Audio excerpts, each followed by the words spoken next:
O Pioneers, Part 3, Chapter 2. If Alexandra had had much imagination, she might have guessed what was going on in Marie's mind, and she would have seen long before what was going on in Emile's. But that, as Emile himself had more than once reflected, was Alexandra's blind side, and her life had not been of the kind to sharpen her vision. Her training had all been toward the end of making her proficient in what she had undertaken to do.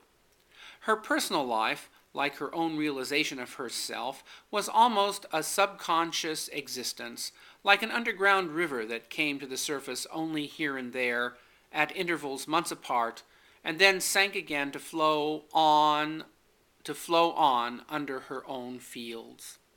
Nevertheless, the underground stream was there, and it was because she had so much personality to put into her enterprises and succeeded in putting it into them so completely that her affairs prospered better than those of her neighbors.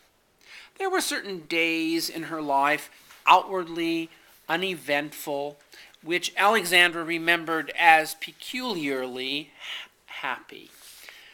Days when she was close to the flat, fallow world around her and felt, as it were, in her own body the joyous germination in the soil. There were days, too, which she and Emile had spent together, upon which she loved to look back. There had been such a day when they were down on the river in the dry year, looking over the land. They had made an early start one morning and had driven a long way before noon. When Emile said he was hungry, they drew back from the road, gave Brigham his oats among the bushes, and climbed up to the top of a grassy bluff to eat their lunch under the shade of some little elm trees. The river was clear there and shallow, since there had been no rain, and it ran in ripples over the sparkling sand. Under the overhanging willows of the opposite bank there was an inlet where the water was deeper and flowed so slowly that it seemed to sleep in the sun. In this little bay a single wild duck was swimming and diving and preening her feathers, disporting herself very happily in the flickering light and shade.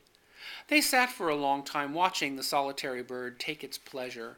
No living thing had ever seemed to Alexandra as beautiful as that wild duck.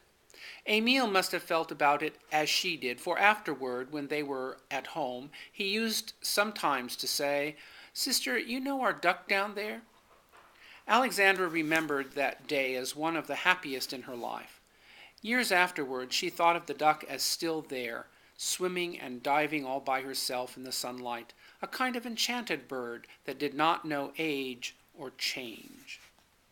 Most of Alexandra's happy memories were as impersonal as this one, yet to her they were very personal. Her mind was a white book, with clear writing about weather and beasts and growing things. Not many people would have cared to read it, only a happy few.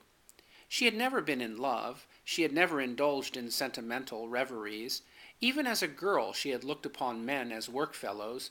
She had grown up in serious times. There was one fancy indeed which persisted through her girlhood. It most often came to her on Sunday mornings, the one day in the week when she lay late abed listening to the familiar morning sounds, the windmill singing in the brisk breeze, Emile whistling as he blacked his boots down by the kitchen door. Sometimes, as she lay thus luxuriously idle, her eyes closed. She used to have an illusion of being lifted up bodily and carried lightly by someone very strong. It was a man, certainly, who carried her, but he was like no man she knew. He was much larger and stronger and swifter, and he carried her as easily as if she were a sheaf of wheat. She never saw him, but with eyes closed she could feel that he was yellow like the sunlight, and there was the smell of ripe cornfields about him.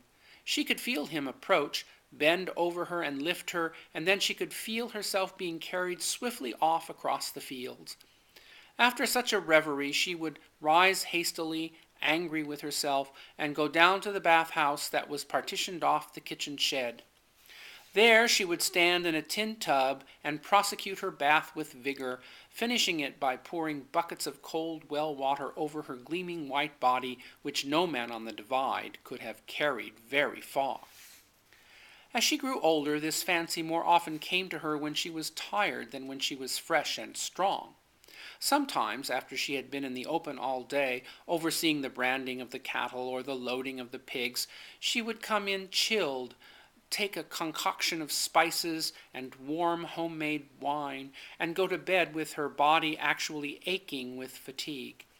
Then, just before she went to sleep, she had the old sensation of being lifted and carried by a strong being who took her from all her bodily weariness.